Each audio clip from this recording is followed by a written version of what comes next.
pinakasikat na kalapati sa buong mundo. Welcome to Loftly Videos.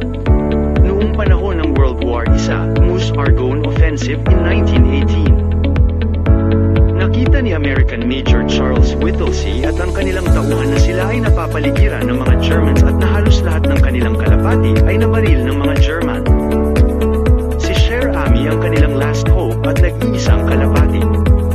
Inilagay nila ang mensahe sa paa ni Sher Ami at pinalipad ito. Halos lahat ng mga bullets ay iniligay ni Sher Ami, ngunit tinamaan pa rin ito sa kanyang dibdib at bumagsak sa lupa. Sa kabila ng lahat, bigla siyang lumipad at pilit na lumipad ng mabilis ng 25 milya ng halos kalahating oras. Dumating si Sher Ami sa US base ng sugatan. Nilapatan agad ito ng lunas at nakuha sa kanya ang mensahe.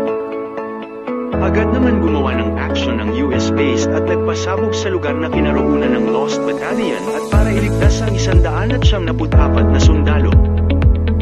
Si Sher Ami ay gumaling, ngunit siya ay naputulan ng isang paa. Siya ay nagtala ng 12 na successful missions.